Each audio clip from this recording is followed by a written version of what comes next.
Oh, awesome. Mhm.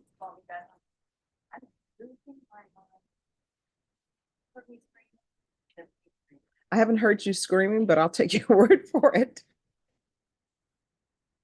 Okay. All right, let's do this then. Had trouble on Zoom earlier because we cycle, and then.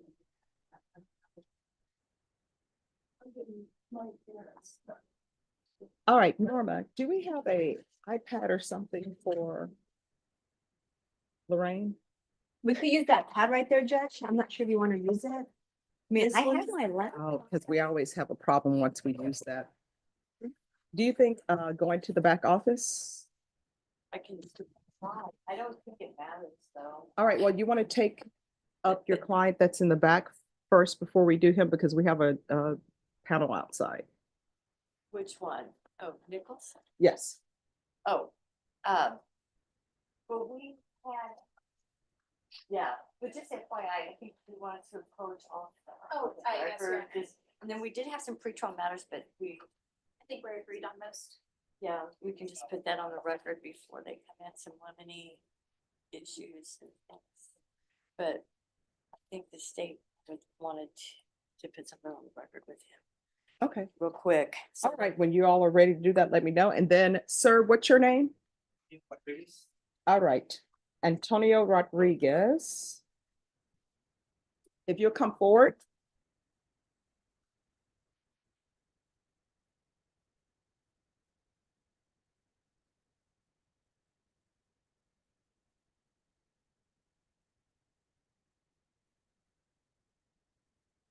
All right, so with you, it's regarding the GPS Yes, ma'am. and you're asking for it to be removed? Yes, ma'am. All right, who's the hi, Probation. thank you. Presumption. What about yours? All right, so who is the prosecutor on Antonio Rodriguez?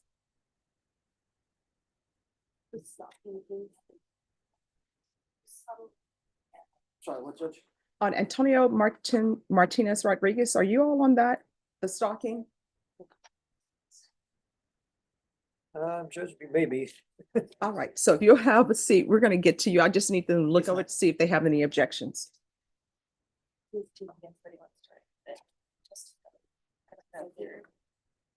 let me check it out.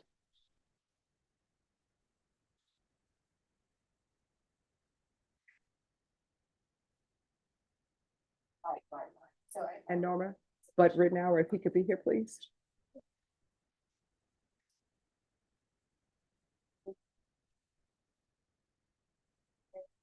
Those are mine.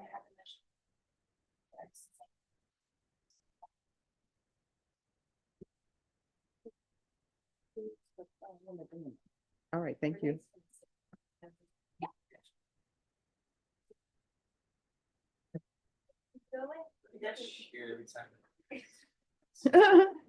Can't seem to get rid of it.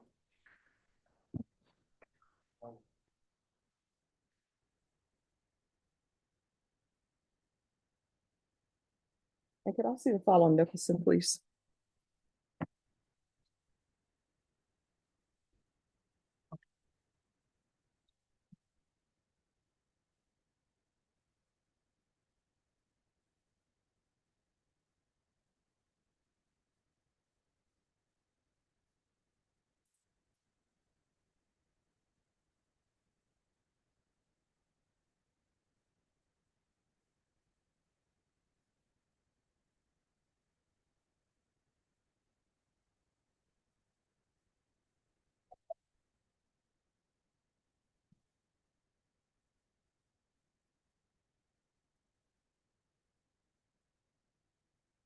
All right, and state there's something you wanted to put on the record with regards to Mr. Nicholson?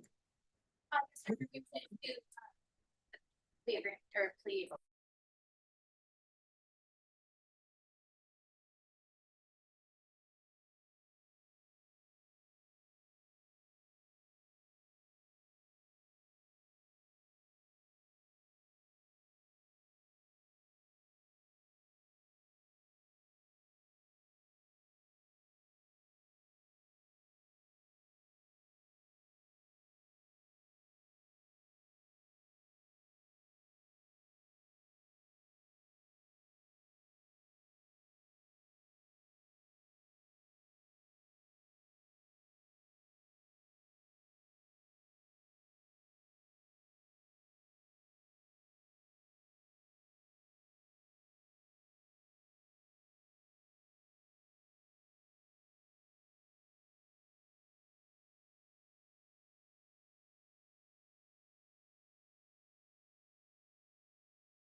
All right, let's bring him up here, please. Martinez?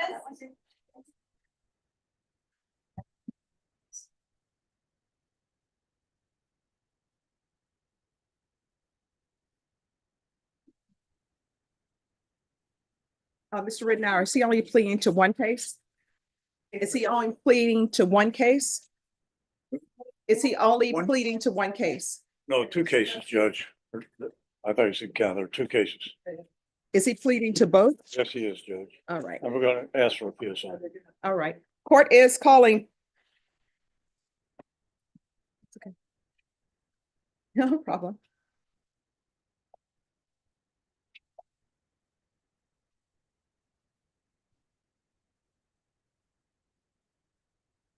Court is calling 2024 CR 4764 and 2024 CR 4765. State versus Luis Martinez. Can I have parties announced for the record for the state? Sandra Box from the state. Defense? But written hour for the defense. Are you Mr. Martinez? Counsel, have you received all discovery in each of the cause numbers? I have, Your Honor. Court will find that the state is in compliance with discovery. Mr. Martinez, is there an application in either of these cases? No. All right. Mr. Martinez, in each of the cause numbers, did you review the true bill of indictment with your attorney? Did you understand it? Yes, sir. Counsel, do you waive the reading of the indictment? We do, Your Honor.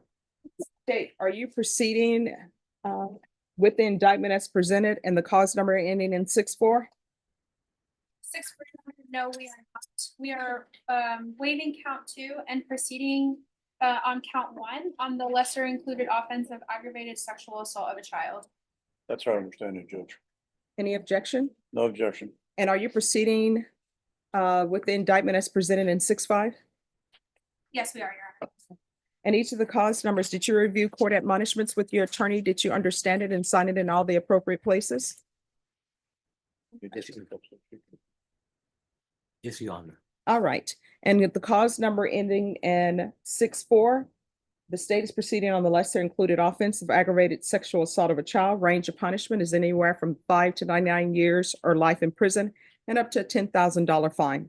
And cause number ending in 6-5, the state is proceeding on indecency with a child by sexual contact. That's a second-degree felony. Range of punishment is anywhere from 2 to 20 years in prison and up to a $10,000 fine. If you have a plea bargain agreement with the state, the court does not have to follow your plea. If for any reason the court does not follow your plea and gives you more than you bargained for, the fact that you entered a plea will not be used against you and you will be allowed to withdraw your plea. Did you understand? Yes, Your Honor. You have a right to jury trial, a right for you or your attorney to cross-examine and confront any witnesses the state would call, and the right to remain silent. Did you understand? Yes, Your Honor. By entering this plea, you are giving up those rights. Did you understand that? Yes, Your Honor. And did you intend to give up those rights and enter into a plea in each of these cause numbers? Yes, Your Honor. Counsel, in each of the cause number, has your client been able to provide you with any defenses? He has, Your Honor. Do you believe he has a rational as well as a factual understanding of the charges against him? I do, Your Honor. Do you believe he's currently competent and was legally sane at the time of the offense? I do, Your Honor. Mr. Martinez, in each of the cause numbers, has anyone threatened you, coerced you, or placed you in fear to get you to enter the plea? No, Your Honor. Has anyone promised you anything other than the plea? No. Are you satisfied with the way you've been represented? Yes, Your Honor. Are you a U.S. citizen? Yes, Your Honor. In each of the cause numbers, the court will find that the defendant has knowingly and voluntarily waived his right to jury trial. Did you review the plea bargain page in each of the cause numbers with your attorney? Did you understand it? Yes, Your Honor. All right. According to the plea, the cases are to run concurrently. There's to be Chapter 62 registration. And the cause number ending in 6-5, punishments be assessed at 2 years in the prison. And cause number ending in 6-4, punishments be assessed at a cap of 15 years. The state is proceeding on the lesser included offense of aggravated sexual assault of child and count 1. There's a $1,500 fine in both cause numbers. Did you understand that to be the plea? Yes, Your Honor. Defense is at the plea? It is, Your Honor. State is at the plea? Yes, Your Honor. Did you review the waiver of appeal paragraph in each of the cause numbers with your attorney? Did you understand it and sign it in both places? Yes, Your Honor. Did you understand by signing that you're waiving your right to appeal The only items that can be appealed are written pretrial motions that have been filed, heard, and ruled upon by the court. Did you understand? Oh.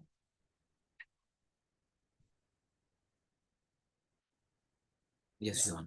Do you understand? All right, it went back. All right, so here's the thing. Your attorney would have to file pretrial motions with the court. Sometimes those motions are, I want a witness list. I would make a ruling on whether or not he obtains a witness list. Or sometimes that motion could be, I don't want a specific witness saying something. It could be any type of motion. Do you understand that? Yes. All right, when you enter into a plea bargain agreement in these cause numbers, you are waiving or giving up your right to appeal. So you can't come back and say, you know what? I've changed my mind. You understand? You can speak The up. only exception to that rule is if your attorney has filed some motions, I've ruled on them, and then you can appeal my ruling for those particular motions. Say, for example, if he filed a motion and he believed that he was entitled to something, and I said, no, you're not entitled to that. And you go to and you enter this plea. Well, you can still appeal because I didn't give him something he said he should have had. You understand? And that's just a hypothetical. Do you understand? Yes, Your Honor. All right. Outside the agreement, the state wants you to have no contact with the complainants. Do you understand that? Yes. Those are recommendations from the state. The court does not have to follow those recommendations. Do you understand? Yes. All right, then in cause number 2024 CR 4765, how do you plead? Guilty, not guilty, or no contest? No contest.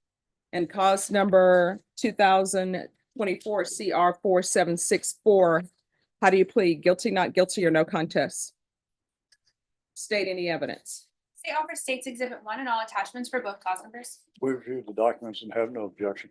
All right, did you review the documents entitled waiver and consent to stipulation of testimony and stipulations with your attorney? Did you understand it and sign it in all the appropriate places? Yes, Your Honor. Again, did you understand you have a right to jury trial, a right for you or your attorney to cross-examine and confront any witnesses the state would call, and the right to remain silent? Yes, Your Honor. Did you understand that today the state will be presenting evidence in the form of witnesses' statements and police reports? But most importantly, there will be no live testimony. Did you understand? Yes, Your Honor.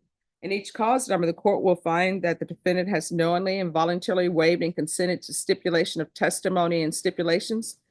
Court will accept into evidence States Exhibits 1 and attachments, and the court will review the same.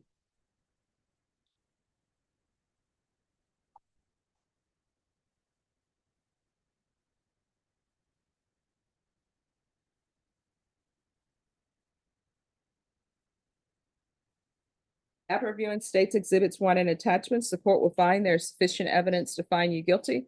Court will find you guilty, and the court will also find you guilty, and I'm sorry, the court will also find you guilty in 2024 CR 4765. And my understanding, you're wishing to have a PSI? That's correct, Your Honor. All right, can I get a PSI date, please? March 6th. All right, we'll be back on March 6th. 6. Do you need a TAP evaluation with that or no? No, I don't. Okay. All right. We'll see you back on March 6th, and I'll make a decision on whether or not I'll follow through with your plea bargain agreement. Yes. All right. Do y'all need to put something on the record for Mr. Nichols? Yes, Your Honor. Yes, the one thing outside the presence of the court. Oh, does it need to be outside the presence? Because I'm not doing punishment. If we were to get there, it's the jury, unless y'all are changing your mind on election for punishment.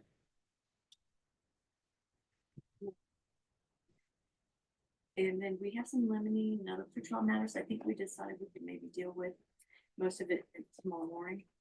Okay. The only thing I would ask is for a lemony, for now is lemony and use of the word victim.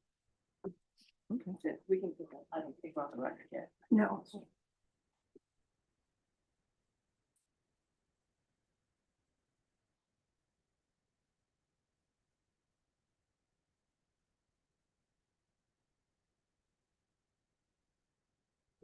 Excuse me, Your Honor. Where you at? Y'all maybe need to meet with me tomorrow instead. 14R, 14Q is right there. Oh, no, you said March what? Oh, well, then we're not ready to bring them in, but I'm sorry, when? But actually, Judge, I think he is going to elect the court. Is that correct, sir? All right, then, when y'all are ready, I'll step out so you can put whatever you need to put on the record. We haven't filed it yet. Well,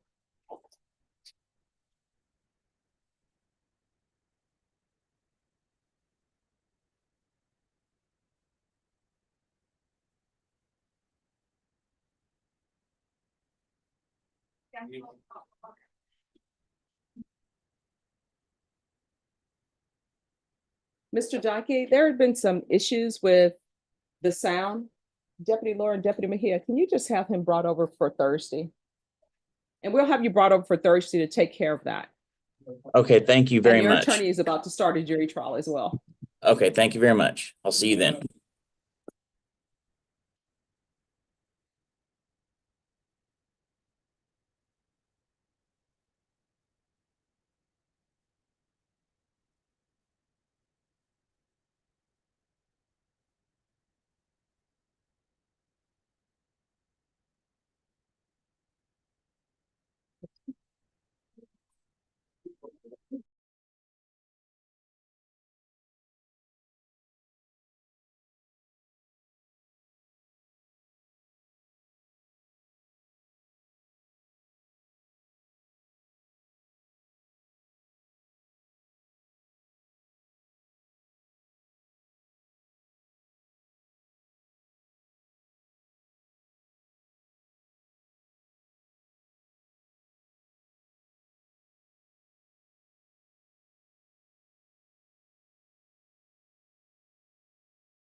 Is that okay?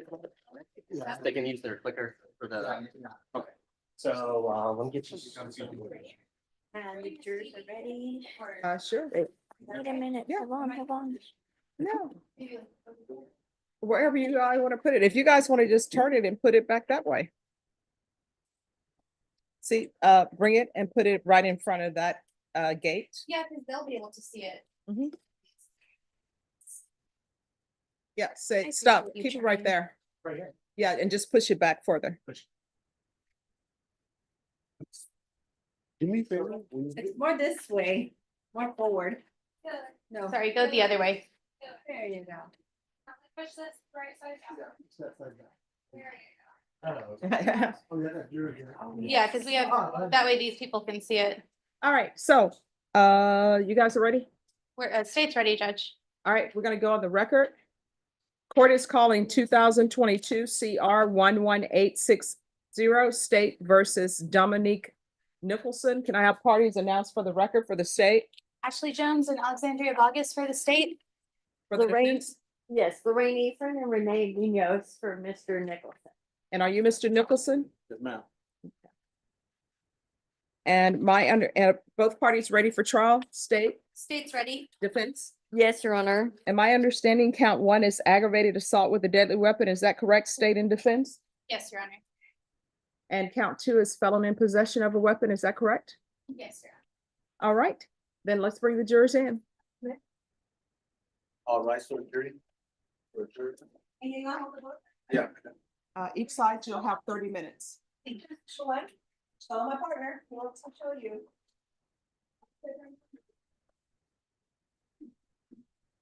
Yeah, first roll city.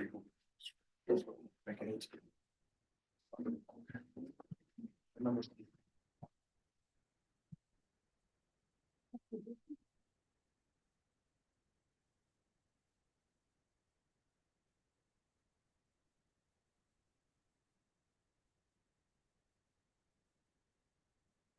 Oh, please be seated.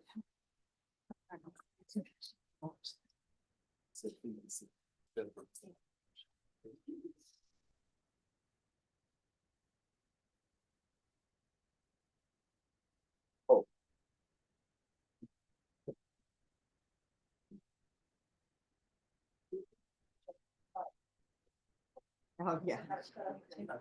Oh, no problem. I thought so too. Just grab a number to come.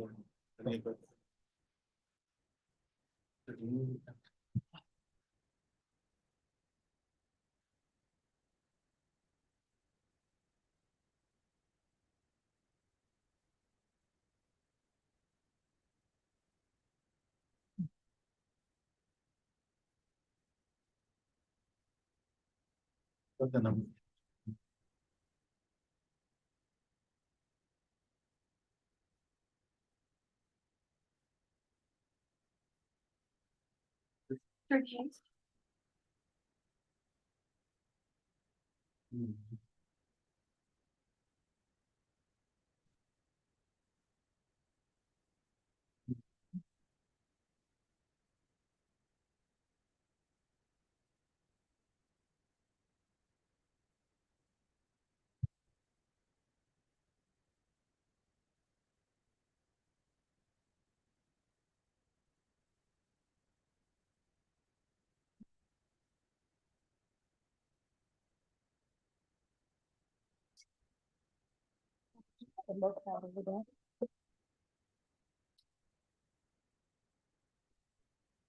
Oh.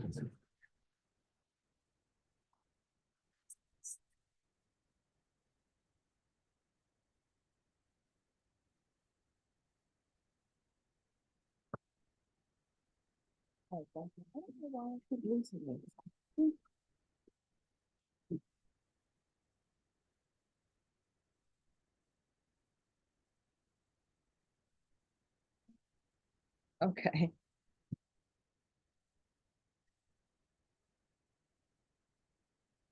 All right, everyone, please be seated.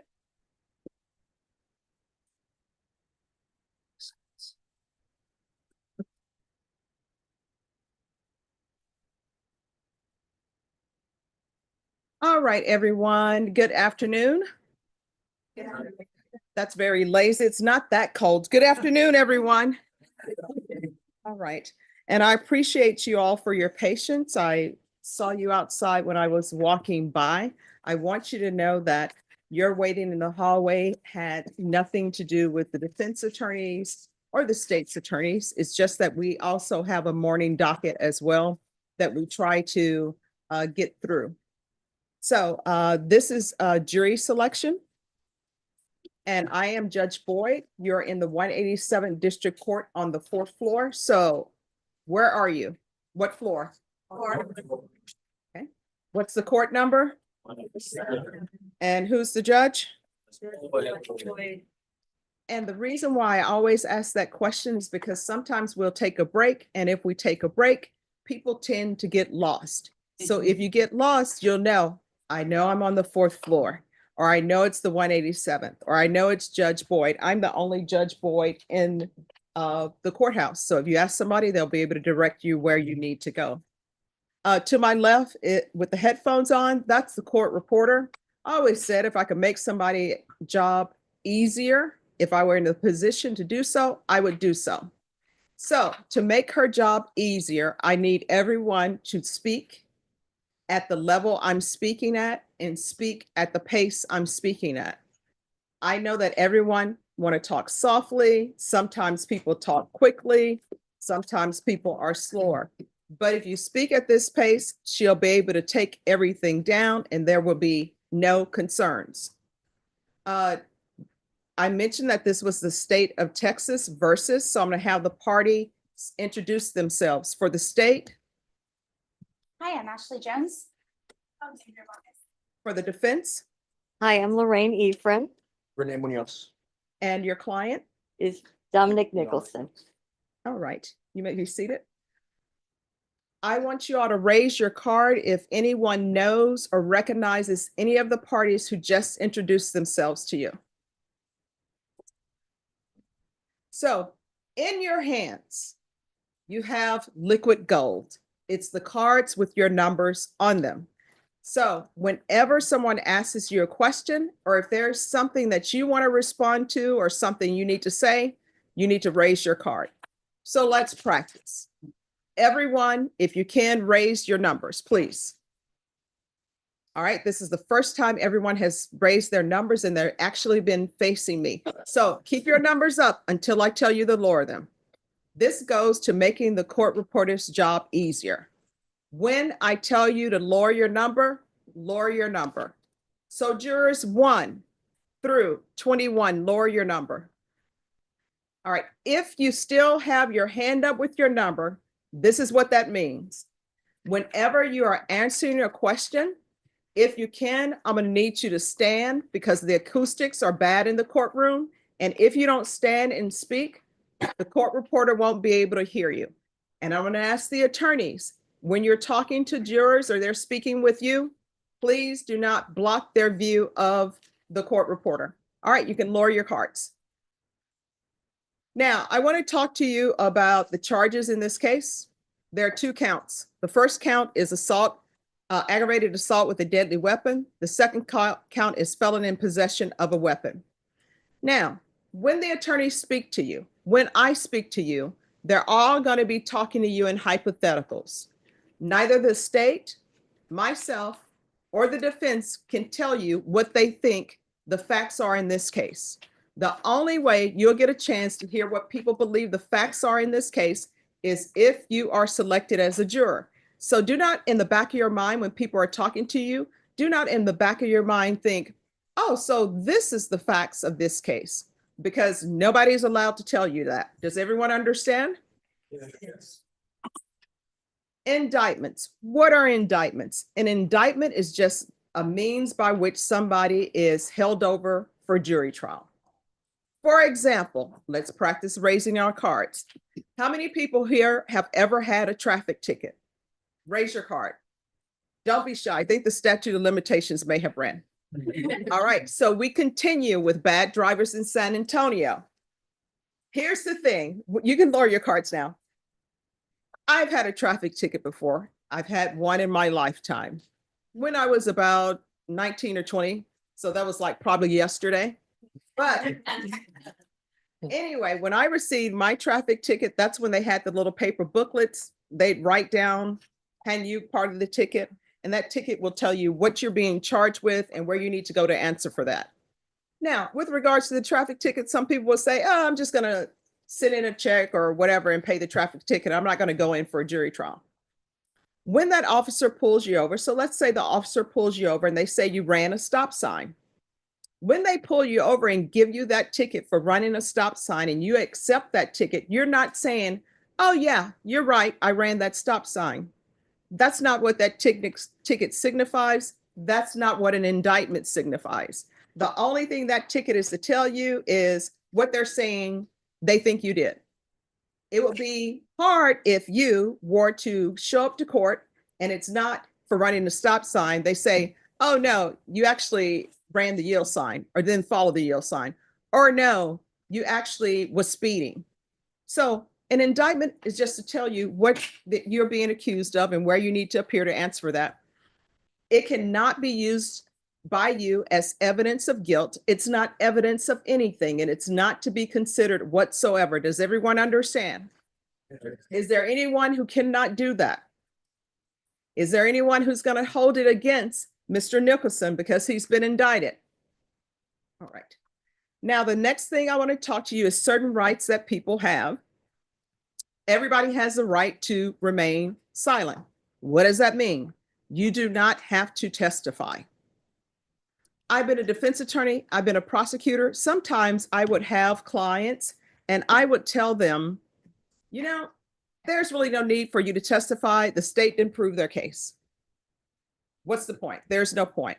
Then I had other clients, and those clients were so nervous about everything. I would tell them, I believe you didn't do it, but you're nervous, you're sweating. People will think, oh my goodness, this person probably did it. So it's probably not best for you to testify. The thing about not testifying, that's afforded everyone who's charged with an offense. Anytime you're charged with a criminal offense, you do not have to testify. Does everyone understand? And the key to that is you can't hold it against somebody if they chose not to testify. You can't say, well, they didn't testify, so that's a strike against them. Does everyone understand? Yes. You cannot be Mrs. Kravitz from Bewitched talking about what they would have said. And a lot of times people will say, well, if that were me, I would do A, B, and C. And I would always tell people, but it's not you, and you don't know unless it is you, because sometimes you will listen to your attorneys and your attorneys will tell you, hey, there's no need for you to testify. Does everyone understand? So if Mr. Nicholson decides not to testify, you can't hold it against him. You can't consider it. If you were deliberating, you can't be deliberating in the back room and say, well, I wonder what he would have said. Too bad he didn't testify, because that's going to be a strike against him. You are not allowed to do that. You can't consider it at all. It can't be talked about at all. Does everyone understand? If he decides not to testify, is there anyone here who's going to hold that against him? Okay. The next thing I want to talk to you is about presumption of innocence. Everybody who's charged with an offense is presumed to be innocent, right? If they give you a ticket for running a stop sign, you're presumed to be innocent. If they charge you with a robbery, you're presumed to be innocent, unless and until the state proves their case against you. Now, your presumption of innocence is enough for you to be found not guilty if the state doesn't prove its case. So right now, if you had to vote on whether or not Mr. Nicholson is guilty or not guilty, what should your vote be? And that's because you have heard nothing and he's presumed to be innocent. Does everyone understand? Yes. Now, the burden of proof. What does that mean? Burden of proof is proof beyond a reasonable doubt. When I was in law school, we had a definition. You had to memorize it forwards and backwards. I did. I knew where to put the exclamation points. I knew where to pause for dramatic effect. After I had my first trial, I was so happy and I was just giddy inside because I remembered the definition and I didn't crumble with the definition. After that first trial, guess what? There's no longer a definition for proof beyond a reasonable doubt. So the state can't tell you what that definition is. The defense can't tell you what it is because it does not exist. So when I was practicing law, I said, well, how do I explain this to the jury then? And I explained it to them by telling them what it wasn't. Next door is the civil courthouse. They try car accidents, anything involving money. They try divorces, those type of cases over there. Well, over there, they have two different burdens of proof. One is preponderance of the evidence. It's more likely than not that something happened. If you're ever on a criminal case and you're deliberating as a jury and you're in the back and you all are talking and trying to figure out whether somebody's guilty or not guilty, and you find yourself saying, well, I think more likely than not this person did it, you know you are not at the right burden of proof. So if you're deliberating and somebody in the back starts saying, well, I think it's more likely that they did this, that's not proof beyond a reasonable doubt. Or if somebody tells you, well, there's smoke, there's fire, that's not proof beyond a reasonable doubt. You're at an entirely different burden, and that's not the burden for criminal cases. Does everyone understand? The other burden they have on the civil side, which is their highest burden, is what's called clear and convincing evidence. That's the type of burden that's used to terminate your parental rights. They're saying you're a danger to your child, and legally, you should not be a parent to this child, so we're going to take your child away from you. Everybody would tell me, wow, that's a high burden. Guess what? There's a burden that's higher than that. Proof beyond a reasonable doubt. Does everyone understand? Yes. So in this case, that's the burden of proof. And the elements that the state have to prove in this case, they have to prove it beyond a reasonable doubt. Does everyone understand? Yes. Now, the defense does not have to prove anything. Our professors in law school would always tell us, you can sit over there, you can play games, you can do crossword puzzles, you can go to sleep.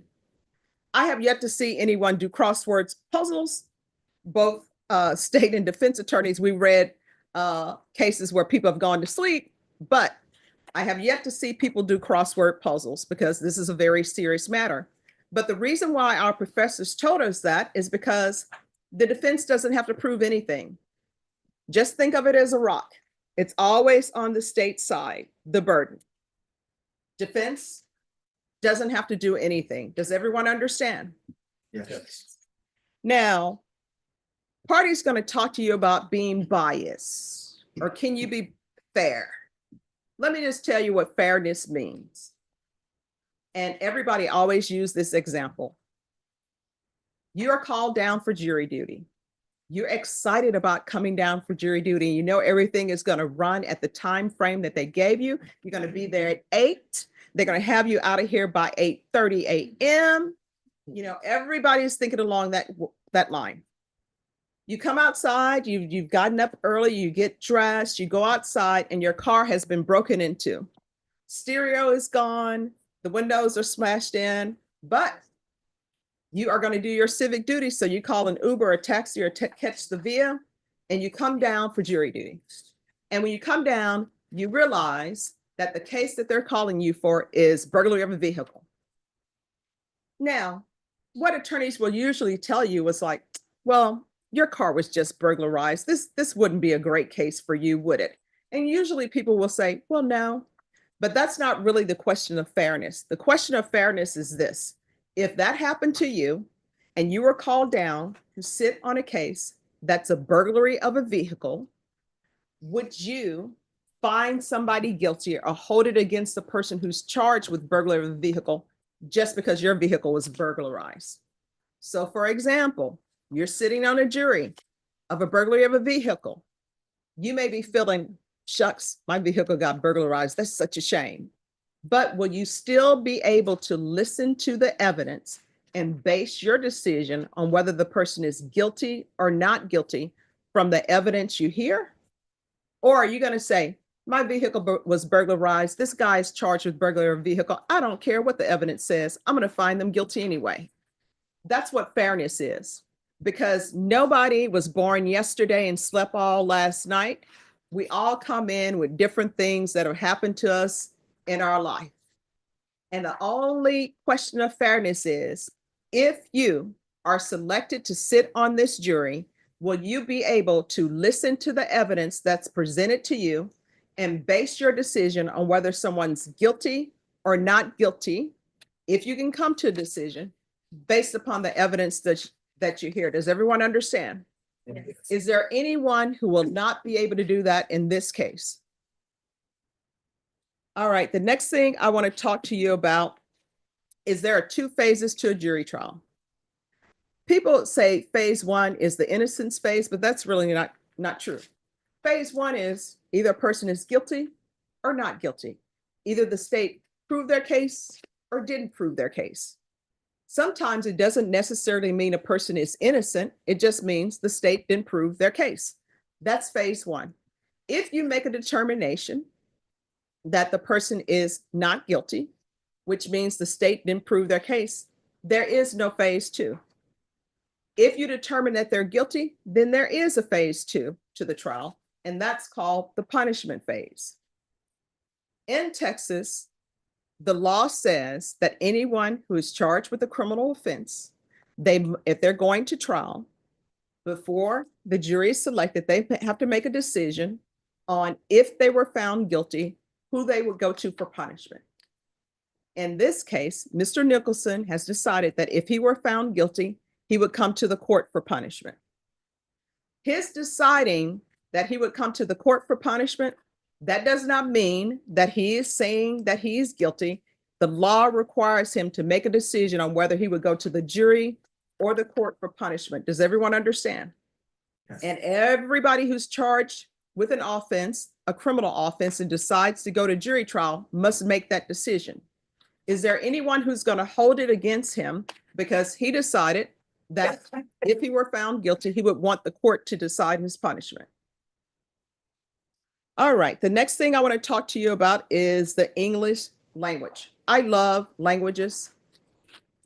When I was in undergrad and grad school, I ran across so many people who spoke a lot of languages. I always thought I would be in Paris. I'm from Louisiana. I figured I'd retire when I was like 23. That was my dream. And I was going to live it up in Paris. So I decided to take French. My friend Tanya begged me to take Spanish with her. I'm like, when will I ever use Spanish? I'm like, I'm going to Paris. Lo and behold, I ended up coming to law school here. And I'm like, I really should have taken that Spanish. So I'm working on that. But in different countries, they speak at least 4 languages. And some of my classmates who were from the Middle East, they spoke no less than 6 languages. They all tried to teach me. I can probably say hurry up in every language. That's the extent of my other languages. French is great, English is great, but the rest, not so great. So I want you all to raise your hand if English is not your first language. Please raise your card. All right. 15, 16, 23, 28, 37, 38, 39, and 40. You can lower your cards. And we're going to test my theory about people standing because no jury has ever been able to do this, but I have faith in this juror. Number 15, what's your first language? All right. Thank you.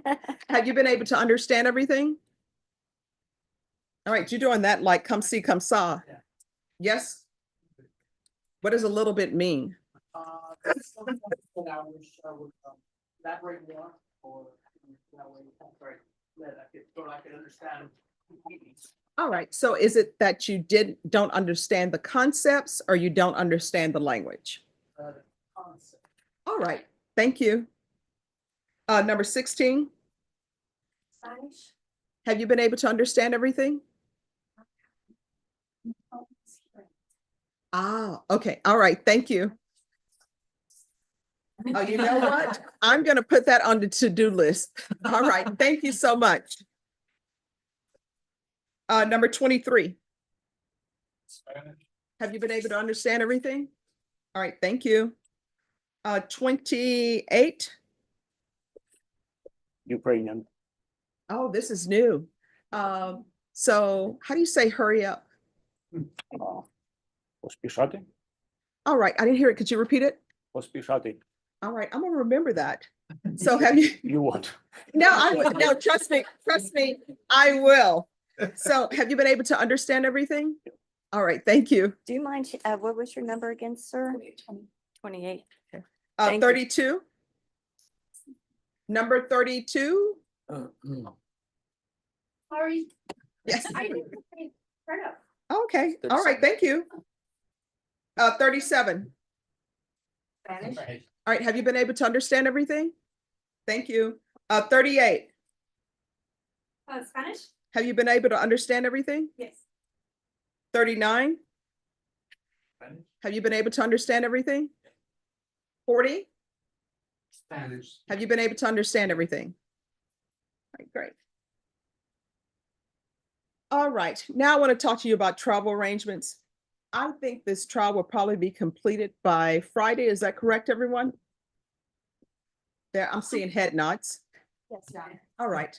So is there anyone who has plane tickets or travel arrangements or time constraints where you will not be able to be on this jury throughout Friday? If you have that, raise your card. All right, 11, 12, 13, 16, 19, 31, 40, 41, 42, 46, 52, 53, and 64. All right, number 11, what's your time constraint? So I have a 6-year-old that I did find coverage today to be picked up, but I don't have it for tomorrow and the next day. All right, and what is the drop off and pickup time? 3 p.m. All right, 3 p.m. is the pickup, Yes, ma'am. and what's the drop off? 7:15 in the morning. Okay. All right, thank you. Thank you. Number 12. Yes. Some medical constraints. I have a workman's comp thing going on and I have to go to therapy on Friday. All right, thank you. Number 13. I'm gonna time out. I'm sorry, I can't hear. I'm leaving out of town to go to a funeral. Oh, okay, I'm sorry to hear that. Thank you. Number 16.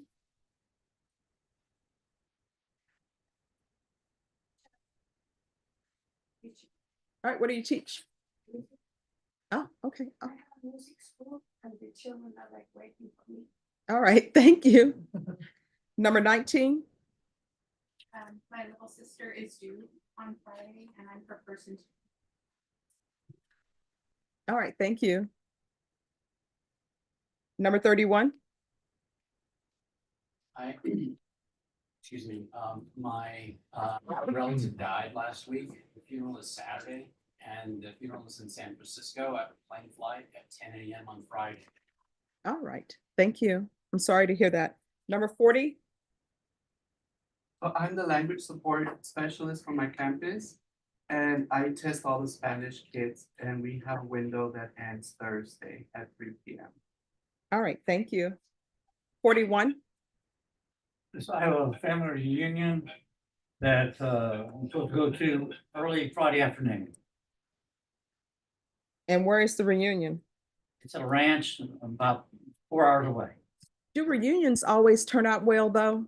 I mean, we may be saving you. Right, thanks. Number 42. I have 3 kids that have to pick up from school. All right, when's pickup? Pickup is at 3:25. All right, thank you. 46. I have to pick them up from daycare by 6, I have to leave by 5, and then on Thursday, my older one has to be picked up from book club at 3:30.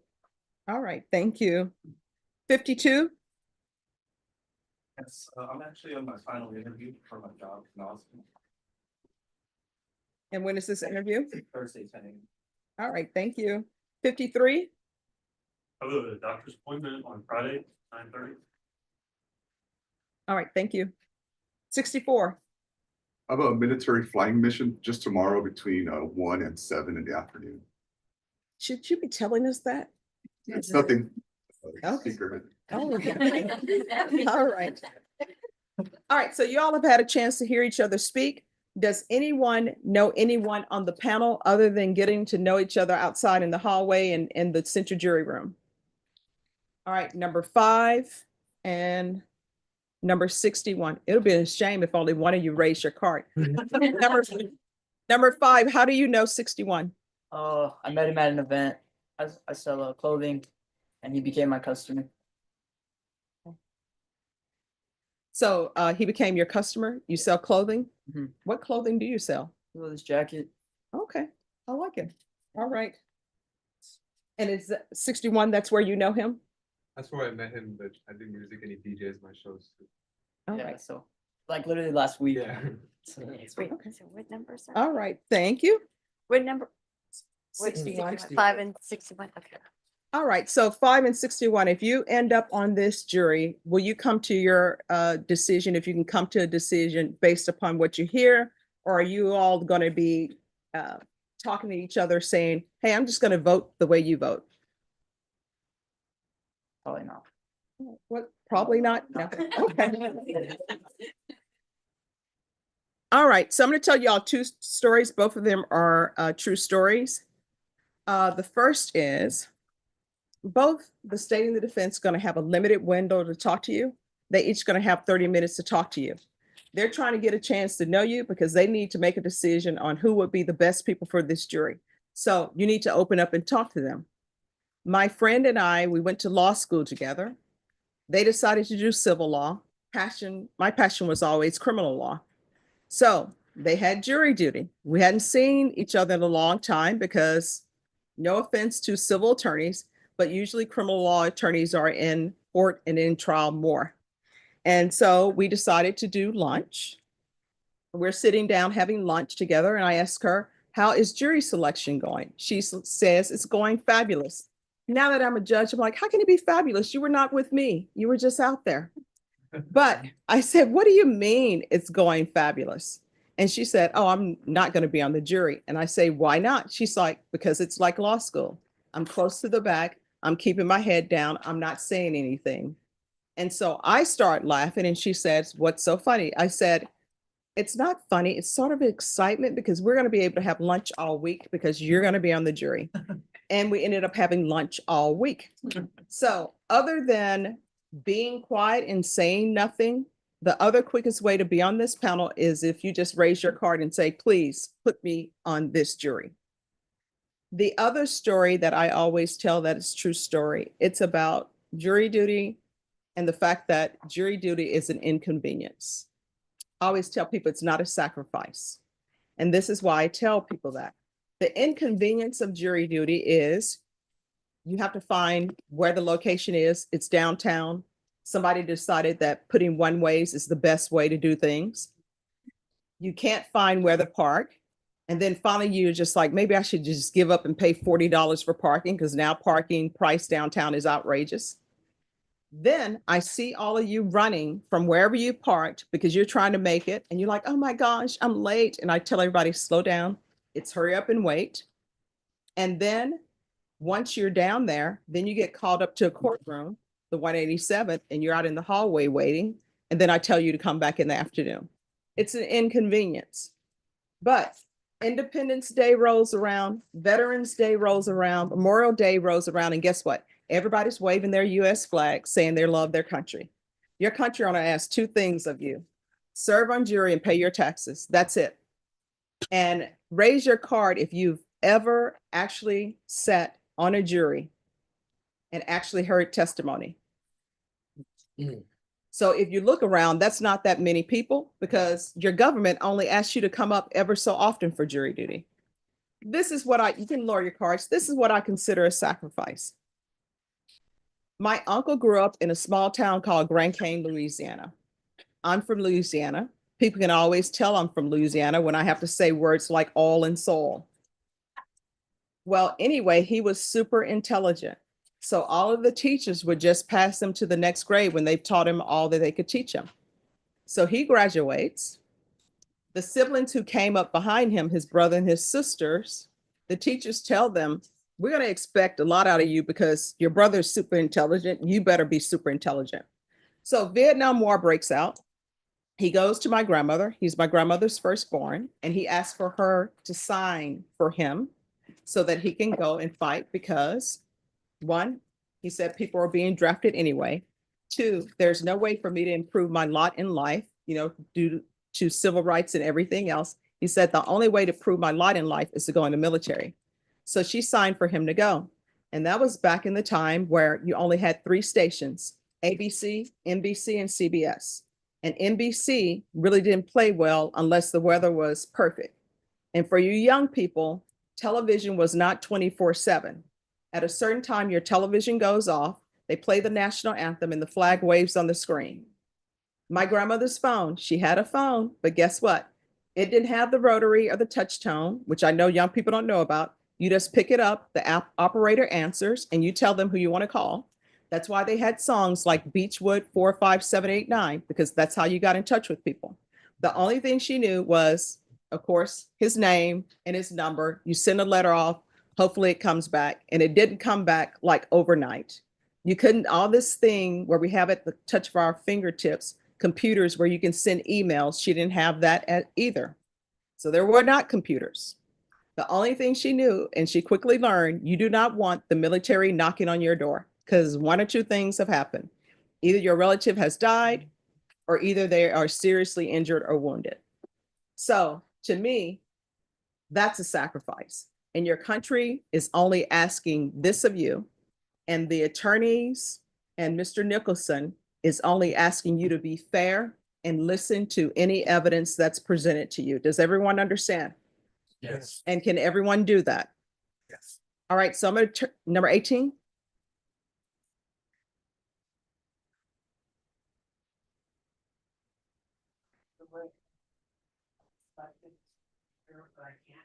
Right. All right. All right, thank you. Okay. All right, state, Yes, you may proceed. thanks, Judge. The support and opposing counsel. Good afternoon, everyone. So as the judge said, we are here on this trial, double weapon. We do have a few goals of jury selection, but first I just want to open it up. Why is jury selection, or why are jurors important? Anyone want to volunteer? If you could stand up for me, and what was your number? 74? Because hopefully you're getting a fair wide swath of the public to get different perspectives and a fair judgment. Great. Everybody agree with number 74? Okay. And so because of that, we have some goals of this jury selection process. The first part is us, the attorneys, are going to educate you about the law that applies in this specific case. Second is we want to learn about you. We want to learn how you feel about the law. Not everybody agrees with all laws, okay? And that's okay. We just need to know that, all right? And our overall goal is to find, like 74 said, 12 fair and impartial jurors that can hear this case and listen to this evidence, okay? And as the judge told you, the best way to get off the jury is to talk to us. Okay, so let us learn about you. Give us your opinions, give us your feelings. We're going to be asking for them, okay? So the burden of proof in any criminal case is beyond a reasonable doubt. Now, the judge spoke with you about this for a little bit. What does it mean? As the judge told you, we can't tell you. There's no definition. It's actually up to each individual to decide what that means to them, okay? I can't tell you what it is, but I can tell you what it's not. It's not beyond all doubt, okay? It's not 100%. Can anyone tell me why? How would you know if something happened without a doubt? If you were there. Juror number 4, would you stand up for me? 1 second. If you were there? If you were there. All right, and if you were there, do you think you'd be sitting in the jury, or would you maybe be called as a witness? Oh, I would probably be a witness. Right, because you saw what happened, Mhm. okay? So does that make sense why we wouldn't have, or be able to prove to you 100% what happened? Because if you knew what happened, you might be on witness. Okay? Would anyone here hold the state, say, I understand but I don't agree. I need you to prove it 100%. Does anybody here think that? And it's okay if you do. And then just real. Excuse me, you have number 50? Yes, sir. If it's a case that you need evidence on, he assaulted someone, I think there should be no doubt. I think you have to show the 100% proof that it happened. Okay, thank you very much. 52? Okay. Sure. Okay, I'm so sorry. Let me pause for a minute. Everyone, you're gonna have to stand if you're not in the row that I talked about. And if you could keep your voice up, because I know the court reporter is having trouble hearing and I'm having trouble hearing. Okay, so that was jurors number 50 and 52 and 33 and 42 and 71. Okay, so I'm gonna ask that question real quick. Everyone put their cards down. I'm gonna ask the question again. Okay, who here would require the state to prove their case 100% beyond all doubt? And if you could just raise your card and then don't, I'll put them down whenever I call your number, okay? So it's gonna be juror number 13. You can put your card down. Juror number 15, you can put your card down. Juror number 16, put your card down. Juror number 24, put your card down. 27, put your card down. 28, put your card down. 33, 37, 42, 46, 50, 52, 70, 71, and 72. Okay, thank you very much. Thank you for sharing your opinion.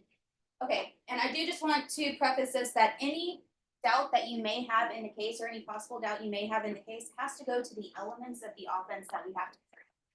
For example, one of those elements is on or about, a certain date, the defendant, let's just say John Doe. Now, if we say John Doe was wearing a red shirt, but we prove that it's John Doe, right? And somebody else says, oh, well, he was wearing a blue shirt. We still prove that it was John Doe, right? Now, whether he was in a red or a blue shirt doesn't go to the elements of the offense. Does everyone understand that? So I do want to ask this question. What I'm going to do is I'm going to ask the question and I'm going to ask who is a number 1, who is a number 2, who is a number 3, and who is a number 4. You probably can't read that, but before we raise any of our cards, it says, what is your opinion of the criminal justice system? 1 is that it's terrible, it takes away our rights.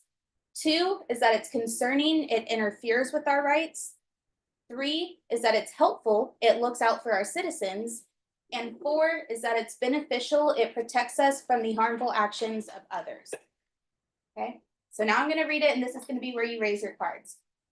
What is your opinion of the criminal justice system? Who here is a number 1?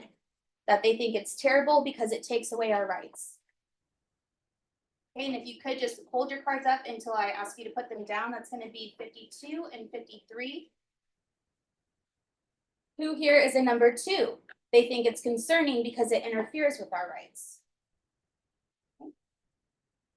Give everyone a chance to raise their card if they want to, and then don't put it down until I call your number. It's going to be juror number 6, 20, 23, 24, 27, and 33. Put your cards down, thank you. Who here is a number 3? It's helpful, it looks out for our citizens. All right. And it's going to be jurors number 4, 5, 7, 12, 14. After I call your number, you can put your card down. 15, 16, 17, 18, 19, 25, 29, 30, 31, 32, 34, 36, 37, 38, 39, 40, 41, 42, 43, 44, 45, 46, 47, 48, 49, 50, 51, 54, 55, 56, 57, 58, 59, 60, 61, 62, 63, 64, 66, 67, 68, 69, 70, 71, 72, 73, and 74. And who here is a number 4 that they think the criminal justice system is beneficial? All right. Same thing, put your card down as soon as I call your number. It's gonna be juror number 1, 2, 3, 8, 9, 10, 11, 13, 21, 26, I apologize, 22, 31, 35, 45, 65, and 75. Yes, ma'am. I have a question. I think that my card was maybe counted as a number 2 previously. I was raising my hand to ask a question, Okay, but sure. Did you have a question? it's It's not been really answered? relevant Okay. anymore. Well, thank you very much. All right. 5 to 4. All right, thank you very much. That's the last time, first and only time I'm gonna do something like that, okay? Let's talk about aggravated assault with a deadly weapon. State has to prove a lot of elements. For example, on or about a certain date, the defendant intentionally or knowingly threatened imminent bodily injury by using a deadly weapon, and that in the manner it was used, it was capable of causing death or serious bodily injury. Some elements really aren't in contention, okay, like the date, who the person is, but these elements are typically what's in contention, so I do want to talk about them for a little bit. So intentionally or knowingly. Intentionally, it's your conscious objective or desire to engage in the conduct or cause the result. Basically, we're asking, did you need to do that? So if I grab a knife, right? Me and Alexandria are fighting and I'm mad at her and I say, you know, can everybody claim I intended to do that? Yes. Yeah, does anyone think that was an accident? No. Okay. Knowingly is that you're aware of the nature of your conduct or the circumstances that exist, meaning, did you know what you were doing when you did it, right? So, same scenario, I know she's right in front of you, but I like cover my eyes and I'm like just randomly stabbing and she gets hurt. Does everyone agree that I probably knew that she was gonna get stabbed? Probably knew that that was gonna happen, right? Okay. But you guys can't get inside my head. So, and you're not required to. You're not required to read the defendant's mind to see what he meant to do. You get to determine what he meant to do from the circumstances and facts and evidence that we present you. Does everyone understand that? Does anybody have any questions about that? So let's talk about the Titanic. Everyone seen this movie? Yes. Is anyone like a really big Titanic buff? It's me. Okay. Okay, so we have Cal, Rose, and Jack Dawson, right? As the main characters in the movie. Everyone remember that scene where Cal has the gun and he's like chasing Jack and Rose around, right? Okay. So let's look at all those circumstances. Cal grabs the firearm from his personal attendant and he starts shooting at Jack and Rose, right? And there's a lot of other people he chases them all around the boat, right? So there's a lot of other people around. And he continues to shoot at them until the clip is empty, right? What did he mean to do? Juror number, are you 10? Or 7, what did he mean to do? He meant to kill him or take him out, right? Did he know what he was doing? Right. And so my point is you get to listen to all the facts and evidence we present you and you get to determine what the intent was from all of that, okay? So let's talk about deadly weapon. Legalese, it's anything manifestly designed, made, or adapted for the purpose of inflicting death or serious bodily injury, or anything that in the manner of its use or intended use is capable of causing death or serious bodily injury. When I say deadly weapon, what's the first thing that comes to your mind? Firearm. A firearm, okay. What else? Juror number 20, a knife, a bat, right? If in the manner of its use or intended use, it's capable of causing death or serious bodily injury, right? So car, hand, gun, knife, which you guys already said. Now the state is required to, all the state is required to prove is that the defendant acted with the intent to cause a reasonable apprehension of imminent bodily injury. If you'll remember, one of the elements I talked to you about is that we have to show that he threatened imminent bodily injury, okay? Here, so let's talk about that. Bodily injury, can anyone tell me what that is? Juror number 16, you were shaking your head. Right, a physical harm, right? A scrape, a bruise. I mean, if you get hit, juror number 6, what are you gonna get? Bruise, probably a sore bump, something. Something, right? Some sort of physical impairment on the skin. Can also be pain, right? Ladies, everybody here have long hair. Juror number, what was yours? 11. If I go up and pull your hair, you think that's gonna hurt? It's gonna hurt. It's gonna hurt. It's gonna cause pain. So physical injury or pain is what bodily injury is. But here, we don't have to show, go to this one. We don't have to show that they sustained bodily injury, that our complainant sustained bodily injury because it's the threat of bodily injury. So let's take it back to the Titanic example. Did Rose or Jack actually get shot? No. Is there anybody here who thinks that Cal shouldn't be punished for what he did? Then you should. That he should not be punished, that we should say, well, they didn't get hit, so, oh well. He should get punished? Who here thinks he should get punished? Okay, we all know that didn't happen.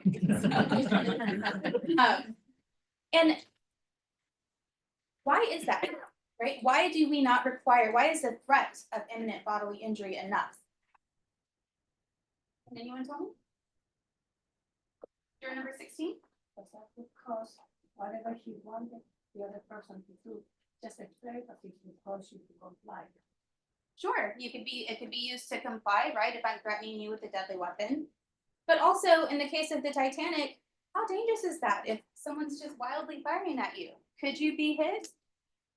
Right. Okay. But who, juror number 12? Well, and the shooter in the case of the gang had no idea that that person wasn't gonna be hit.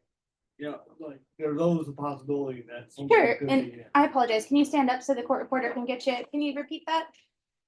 Well, the shooter in the case of the Titanic didn't know that they weren't gonna hit the person. Their intent was try and hit the person, I would think. So just the danger of doing it is the problem, Okay, or the risk of it. okay. Thank you very much. Juror number 13? Good. Continue what he was saying, but like, when he stopped was because he ran out of bullets. Right. So if he had the bullets, most likely, say statistic wise, more like, the more shots you have, the more chance you have being hit. Okay, juror number, thank you very much. That was juror number 13. Juror number 15, if you could stand and give the answer. I don't know if this really matters, but if they would say, I was just trying to scare person. Gotcha. Okay, yes, no, juror number 15, thank you very much. So, knowing, of course, what juror number 12 said, in 13 and 15, who here would require the state to prove bodily injury for this type of charge? Even though the law says that we can show it with threat of bodily injury. Okay. So now let's talk a little bit about when you can assault somebody. Everybody heard of self-defense? Yes. Okay. So in Texas, you're justified in using deadly force if you reasonably believe the deadly force is immediately necessary to protect himself or herself against others' use of attempted use of unlawful deadly force. So if Alex and I are fighting and I grab a knife and I stab her, but she has no weapon, is that okay? No. Your number, what was your number? 14. Why was that not okay? She can't, so she has nothing, there's nothing blocking her from stopping me. Sure. Just went at her. Sure. Did she attack me? Did she have a weapon? Okay. So would I be justified in using self-defense? Okay.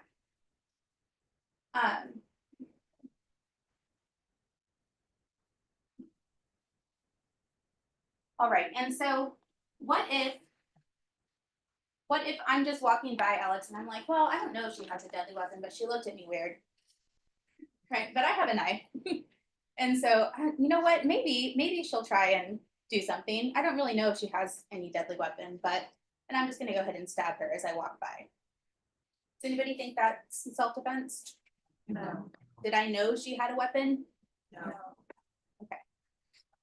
I don't want to beat a dead horse, but basically you have to be threatened with deadly force in order to use deadly force. And that threat has to be immediately necessary. So, last example, Alex and I are fighting and she does, look, she has a deadly weapon, right? And we're fighting and we're arguing, but then I'm like, you know what? I don't want any of this. And I walk away. Well, I walk away and I cool off for about an hour and then I'm like, you know what? No, I don't like that. So I'm gonna come back and maybe she has a deadly weapon, maybe she doesn't. We're not fighting, right? And then I go up and stab her. Was that immediately necessary? No. Was she attacking me in that moment? No.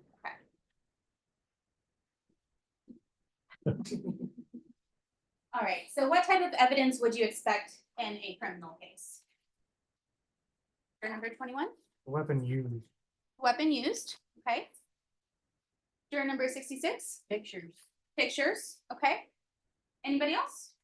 Fingerprints on the weapon, Sure, something tying the suspect. sure. All right, what about witnesses? What type of evidence would you expect? Juror number 21? Witnesses? What number was that? I'm sorry. 21? Medical report of the victim of damage sustained. Okay, sure. And then juror number 21, earlier we were talking about we didn't have to show bodily injury, right? So in that sense, would there be a medical report? No, okay. And juror number 33, Video camera. video camera? Where- there. Sure, let's talk about that for just a little bit. That was juror number 34? 33. Okay, juror number 33, do you think crimes typically happen in front of a bunch of people? Or maybe, do you think they're maybe trying to be a little more secluded and private?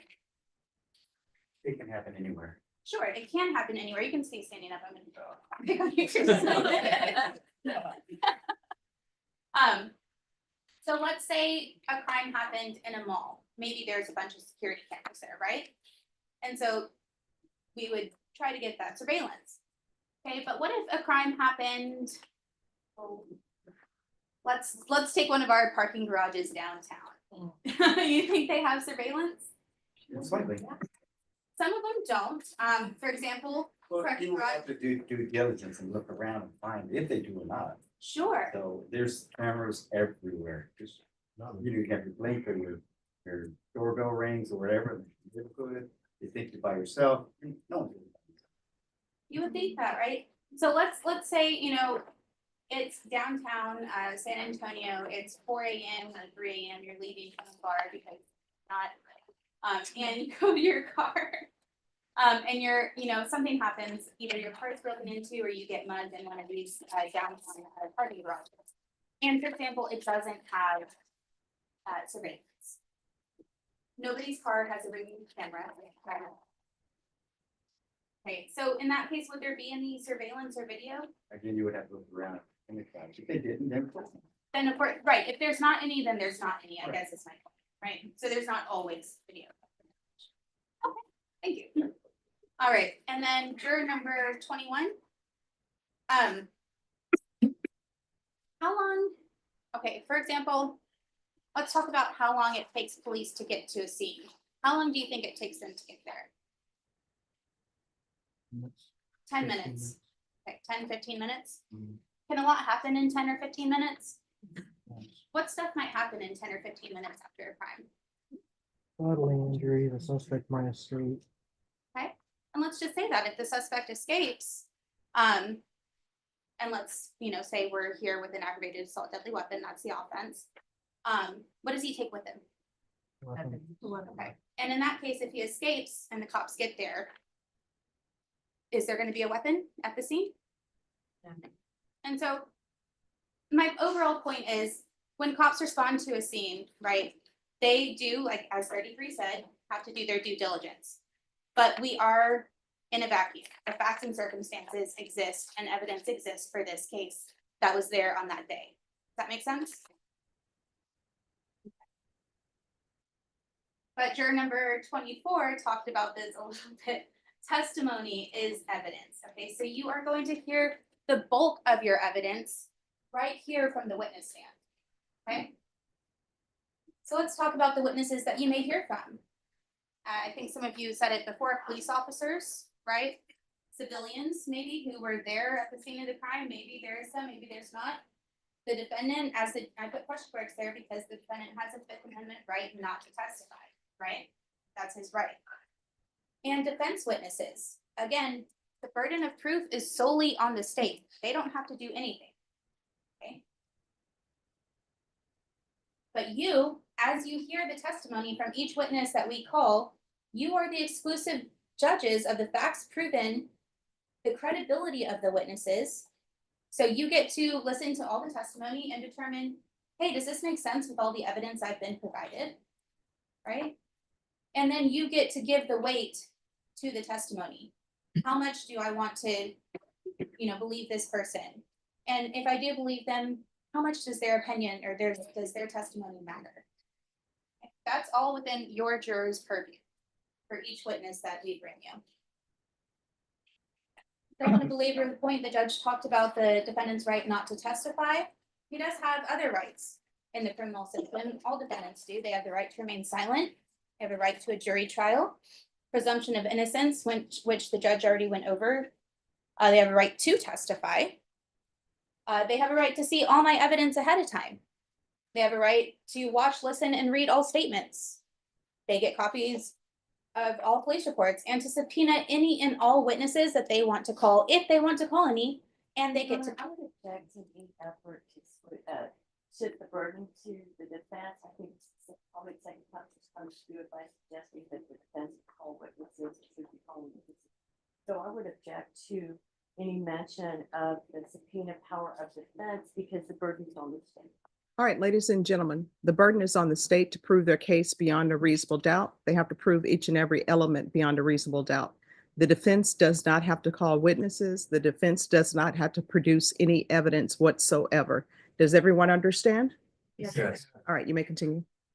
Again, these are all their rights. Skip past that. So let's talk a little bit about family violence. Why is it important to prosecute family violence cases? Anyone want to give a stab at it? Repeat offenses. Okay, repeat offenses. That was juror number 11, juror number 3. They're just the silent victims. They may not be able to speak out. There's no one to advocate for them. Sure, juror number 12. Well, just violence is violence, whether it's against a family member or a stranger, it's still violence. Adjudicated. Okay, so juror number 12 said violence is violence, whether it's against a family member or a stranger, still needs to be adjudicated. Correct, all of you. Who are the victims in family violence cases? Juror number 35? The family, The family. I was a witness to a domestic violence case where I had to testify against my dad to put him away for trying to come on. That's Okay, and because of that experience, juror number 35, are you able to put that aside and still be fair and impartial? yes. Thank you very much. So it could be anybody in the family, right? And sometimes they're not always wanting to proceed, but sometimes they are. Juror number 37? Yeah, I just want to say if this case was about family violence, I was a victim of family violence, so. Sure. I'm actually going to get to that question in just one moment. Why would a victim want to proceed? Juror number 14? So does it happen to anyone else in the family? 3 minutes. Juror number 16? Thank you.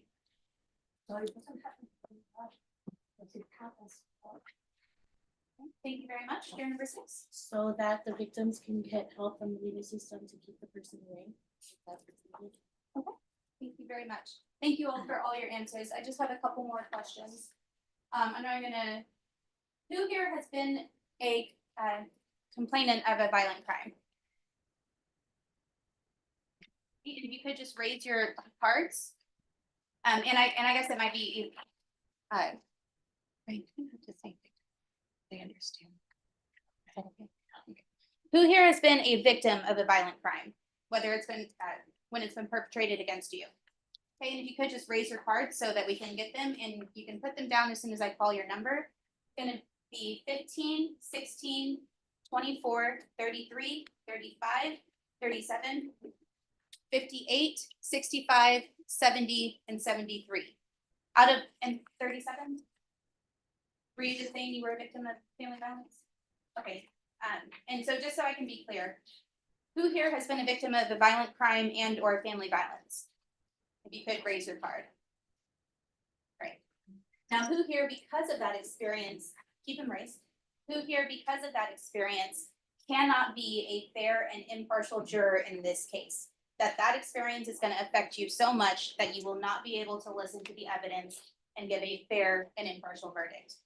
Okay, keep your cards up until I call your number. It's going to be numbers 15, 16, 24, 27, 37, 38, 27, 52, 58, 65, 70, and 73. And then last question, has anyone here been accused of a violent crime? I thank you very much for your time. Thank you, Your Honor. Thank you. May I approach real quick? Yes.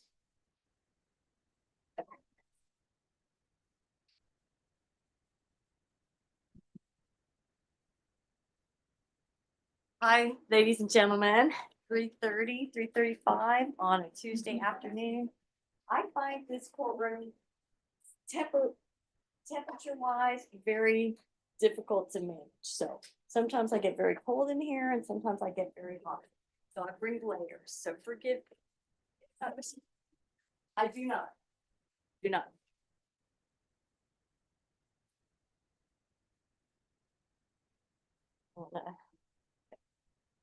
Contrary to what my children might say, sometimes my voice gets low and soft. So if you can't hear me, please let me know. All right, so the state has the burden of proof beyond a reasonable doubt as to each and every element of the offense.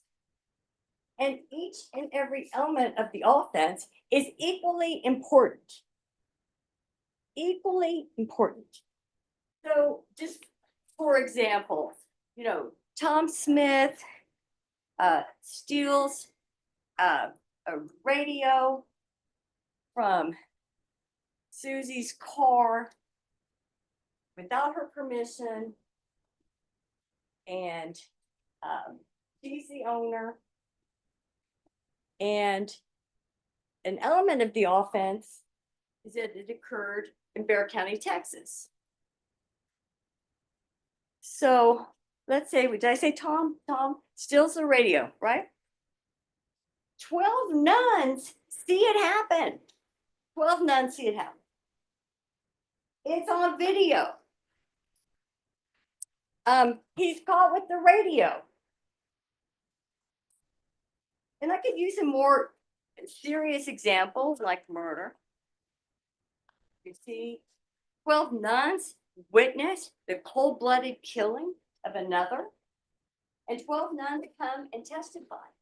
And there's actually no dispute at all as to the guilt of Tom, right? But in all of that commotion, if you will, and during the course of the trial, the state never proves that it happened in Bexar County, Texas.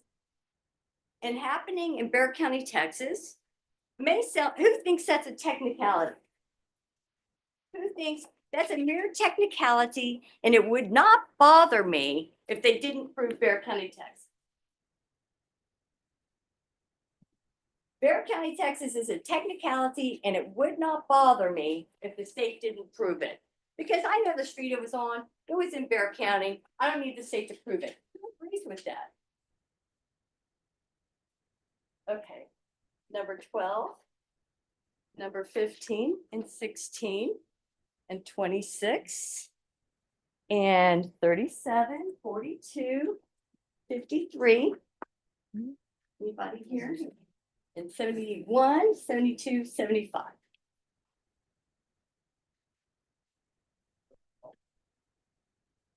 So location of the crime is part of their burden of proof? Yes, sir. Okay, then I would care. Then I would care. That- If it's actually part of their burden of proof. If it's part of their burden of proof, I would and you care. believe the person did it, you believe the person did it, but the state never proved it happened in Bear County. Would you feel like, well, I can convict anyway, because I know he did it. I don't care if they didn't. Okay, so everybody is whispering. So if you all could keep your voice up so the court reporter can hear. Okay. Number 7, I know numbers are so impersonal, but you would say, yeah, if Bear County, Texas is an element of the offense that the state must prove beyond a reasonable doubt, and they did not, what would your verdict be?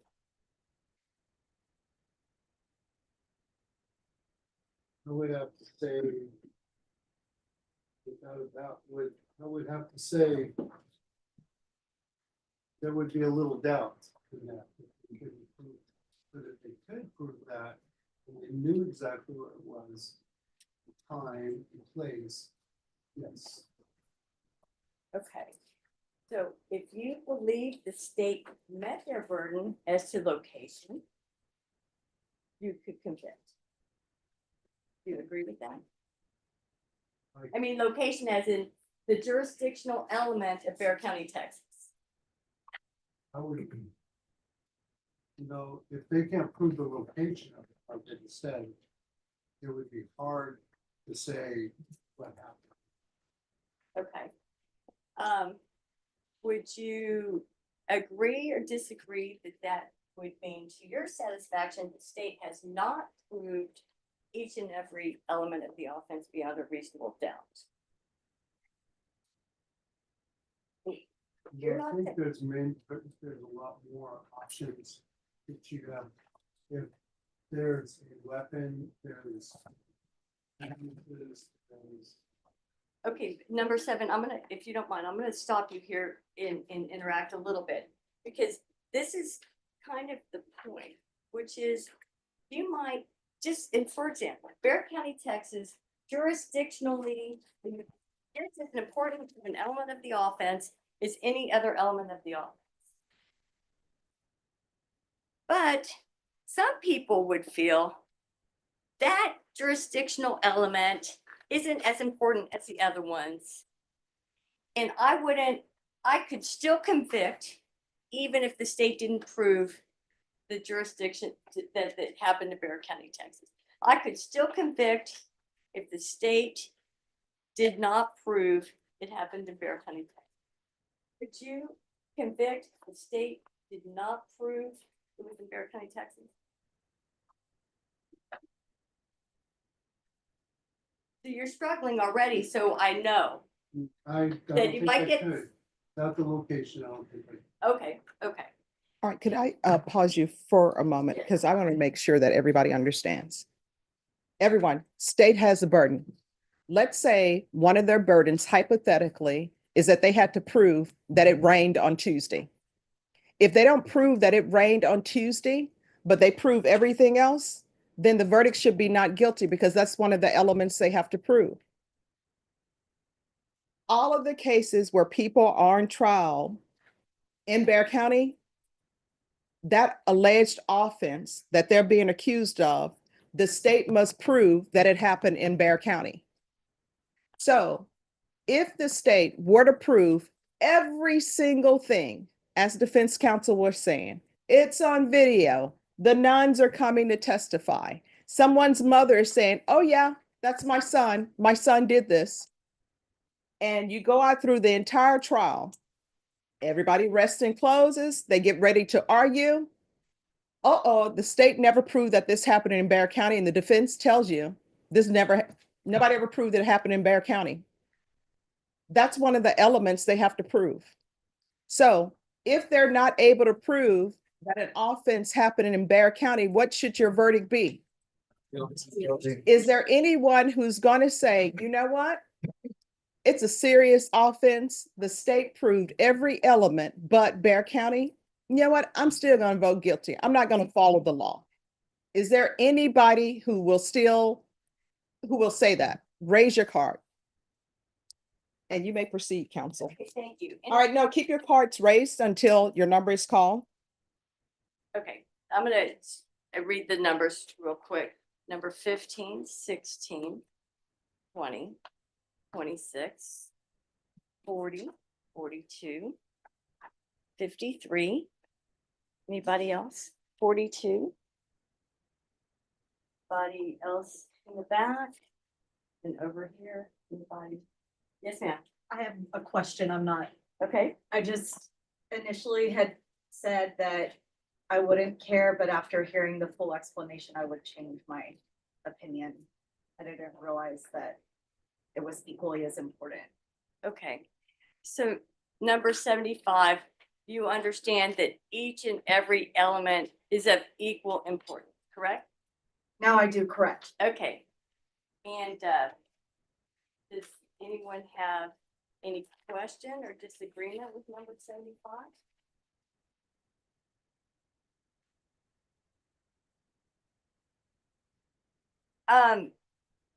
When you serve as a juror, you are the sole judge. There will be 12 jurors, right? But each and every juror is an individual judge of the credibility of the evidence. You are to listen to the evidence and make your own individual decisions about the case. And the judge will give you instructions as to what to do when you go back into the jury room. And we've all heard about deliberations, right? And so the judge will instruct you to deliberate.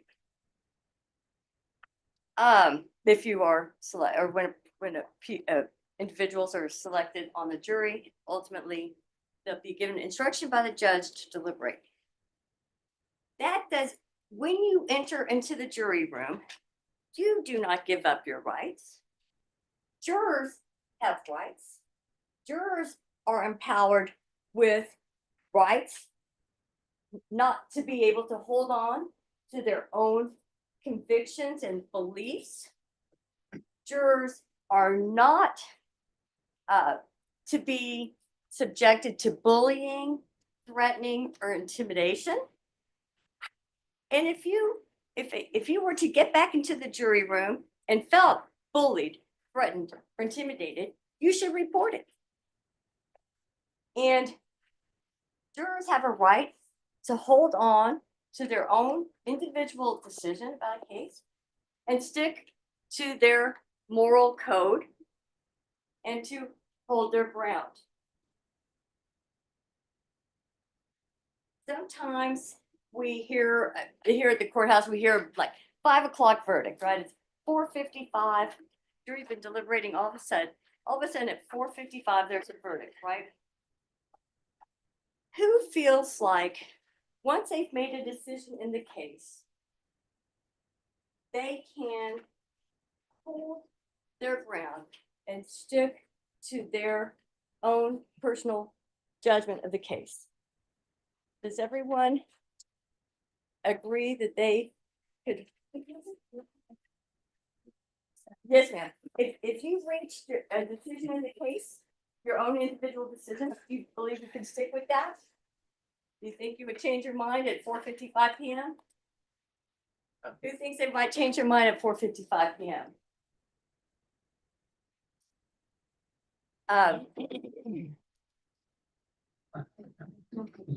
Was there a comment or question? I'm sorry. I'm saying at 4:56 maybe. Oh, 4:56. Well, that's a different story. That's a different, no, just. So, many of you indicated that you had served on juries before, and many of you indicated civil jury service, criminal jury service.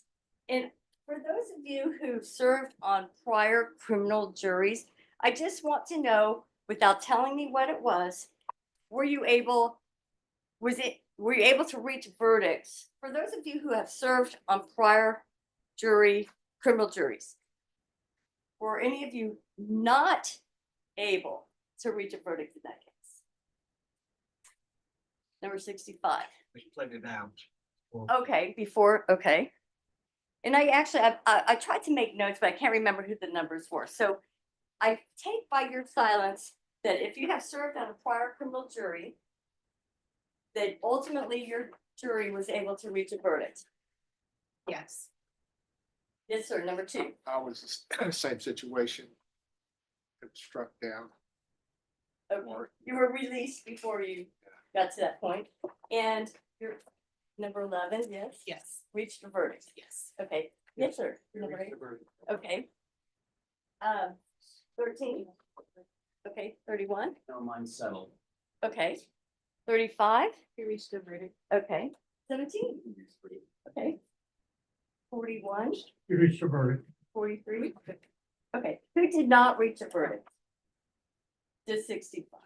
And then those of you who indicated it settled before you got there. Okay.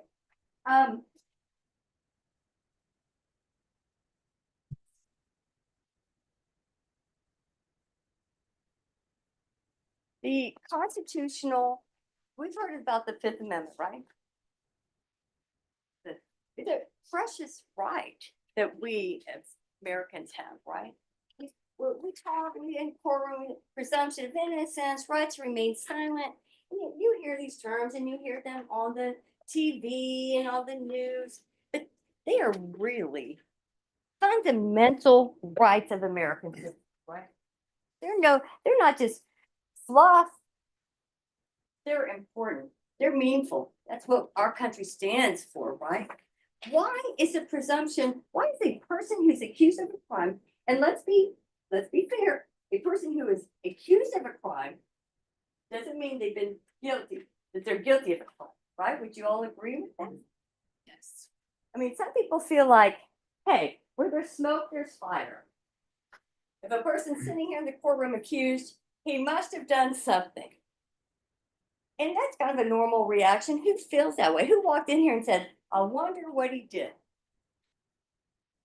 Who walked in and said, I wonder what he did? Number 61. Okay, I don't want to. The presumption of innocence alone carries the day. Carries the day, right?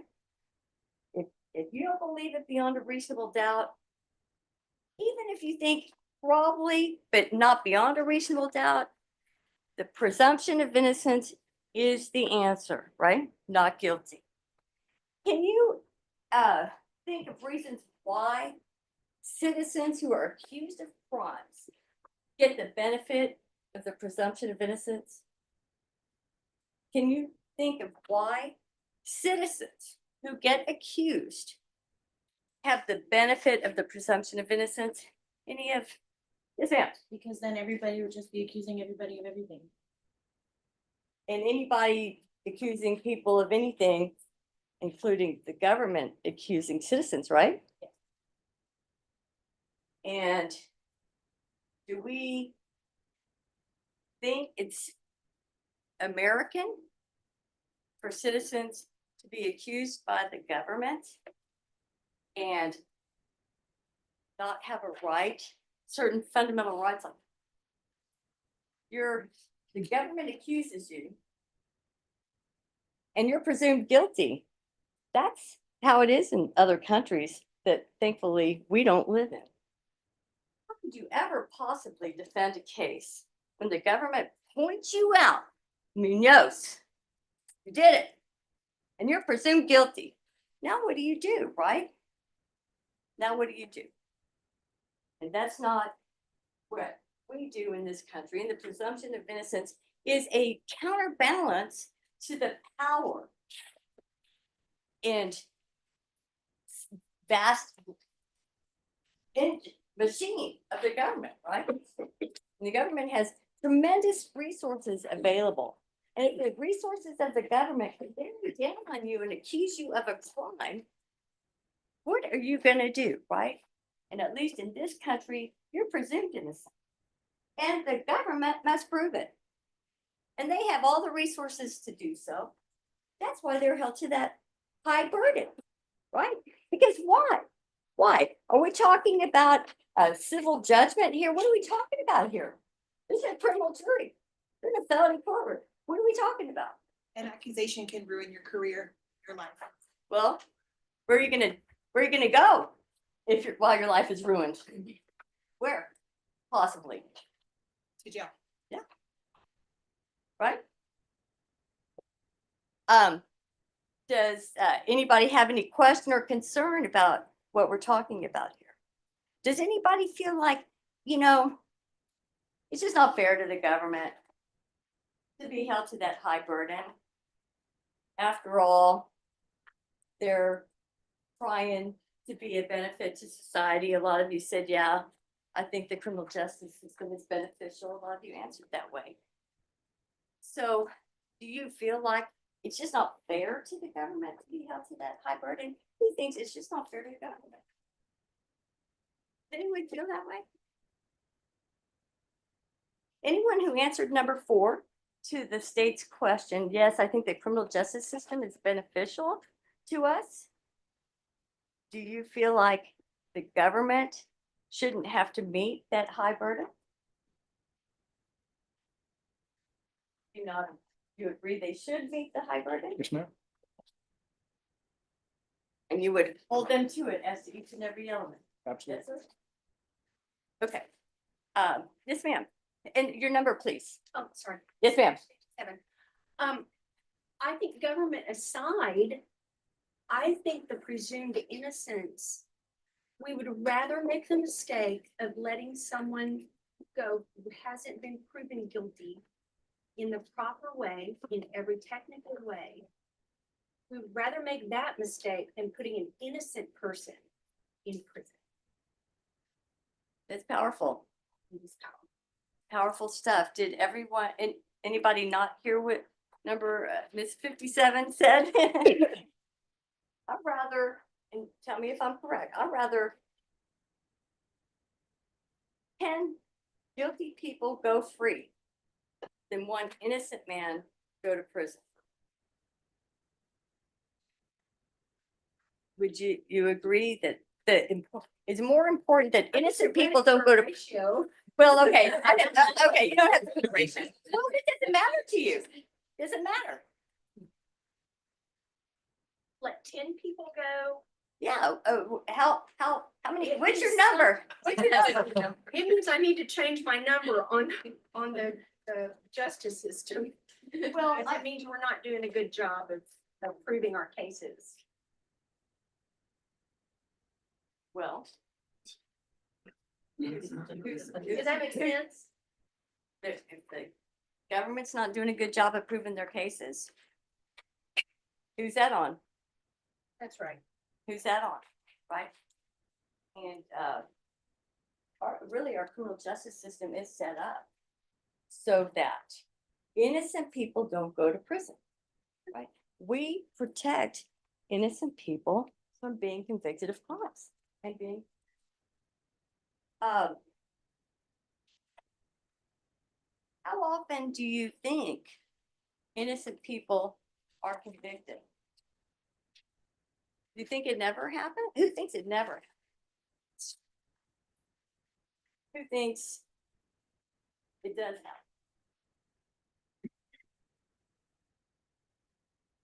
happen? I think I see everybody's number, right? We all agree innocent people can go to prisons, right?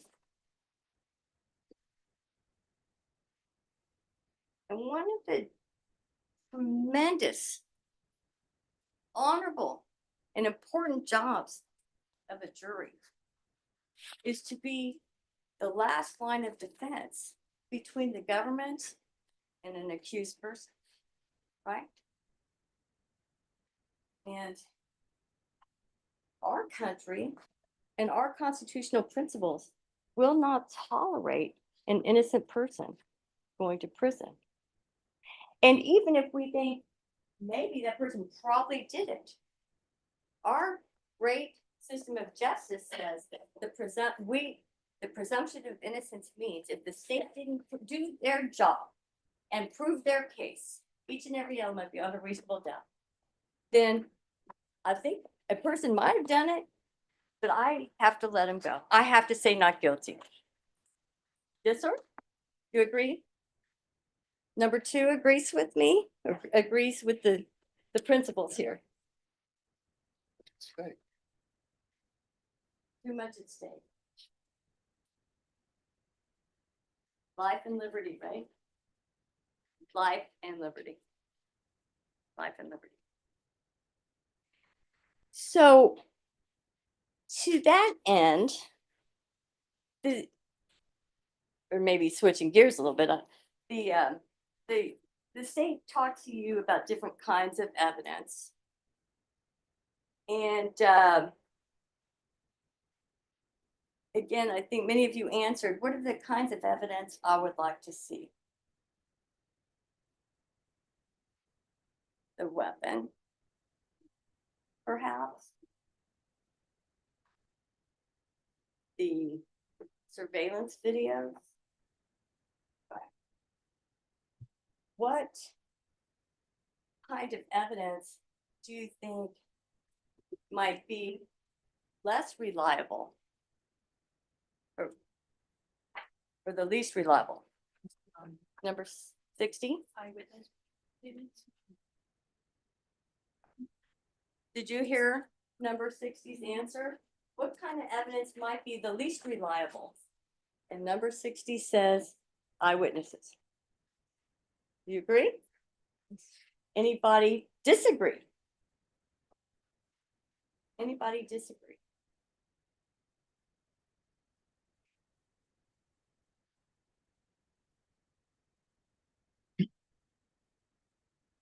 Do you feel like certainly witnesses can have certain motivations to get on the stand and not tell the truth, right? Sometimes a witness may be actively engaged in not telling the truth, right? They have certain motivations. How many of you feel like it's possible for a witness to believe what they're saying, swear to tell the truth, believe they're telling the truth, but still could be mistaken? Do how many of you believe that can happen? Number 10, do you have a thought on that? When you talk about witnesses, is it somebody who saw the crime happen or the victim? Well, themselves? they're Because both. if it was a victim themselves, should it be a doubt that Okay. Well, victims are also witnesses, right? And do you think that victims can believe what they're saying and believe they're being truthful, but be mistaken? I don't know, maybe if you're being.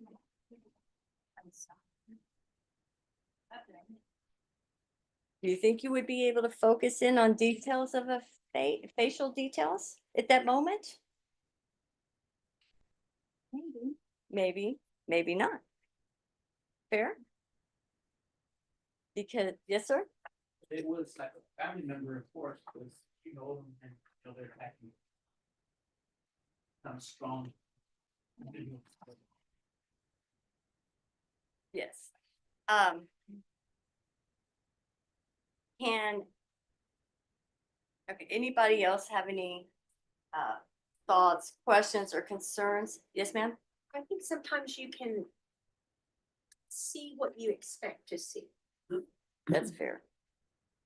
Hear what you expect to hear or interpret it the way you expect. Our expectations can be strong. Yes, it's sort of a self-fulfilling prophecy. This is what I expect to hear and say. So that's what, this is what I expect to hear and see. So that's what I hear and see. Does that make sense? How should you weigh corroboration? I'm sorry, I didn't hear you. How should you weigh in corroboration? Multiple people say they see. I'm gonna ask you. Is that so unfair? Like the 12. The 12 nuns, right? Well, you might believe 12 nuns, right? And I think we would all probably assume 12 nuns are being truthful, right? But could 12 nuns be mistaken? So you have to take each individual statement. Where each. And each juror who serves on the jury will be the sole judge to their satisfaction of the credibility of the evidence. And each juror will be able to give the weight they believe is appropriate to each item of evidence. Does that make sense? The jurors are the judges of the credibility and quality of the evidence.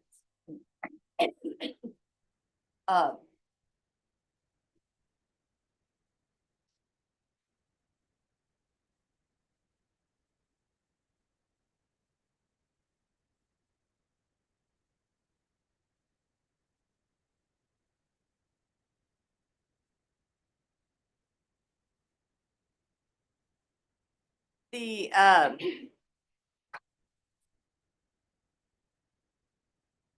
weight and credibility of the evidence is decided by each individual juror.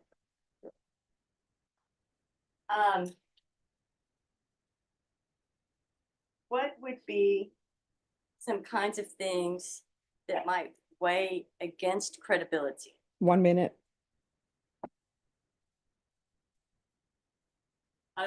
Yes, ma'am?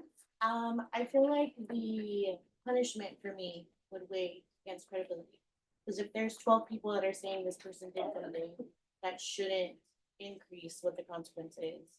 And I feel like that's where I have a problem with.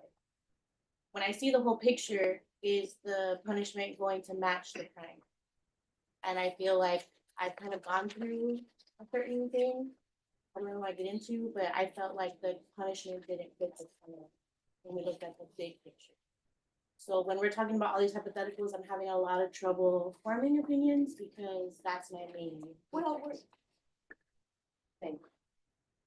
was there anybody else who? Yes, sir. Circumstances, so say for example, the identity of someone could be dark, or it could be sunlight, and so it's the person, so go either way. In one more thing, so we talked about witnesses expecting to hear and see, and so that's what they hear and see. Do you think law enforcement can be affected in their investigation by what they expect it to be? Do you think that sometimes law enforcement decides the answer and then fits their investigation to that answer? All right, last question. That's the last question. How many of you feel like law enforcement decides what happened and then investigates to support that? Number 4, 5, 6, 8, 17, 18, 19. You missed 14. I'm sorry, so sorry. 24, 25, 26, 27, 31, 32, 33, 34, 38, 41, 42, and 43, and 45, 46, 47, 48, 49, 50, thank you, 51, 52, 53, 54, 56. I got everybody here. 60, 57, 61, 68, 67, 69, 70, 72, 71, 73, and 74. I think I've exceeded my time here. All right. And I probably would have a few more questions if the court would allow, but I understand. All right, ladies and gentlemen, I'm going to have you all wait outside. You are not excused, so do not leave the courthouse. There are restrooms that are located wherever you see a stairwell. And so the restrooms are on either side of the stairwell. I'm gonna want everyone lined up back outside by 4:40. Right? All right, everyone, please rise for the jurors.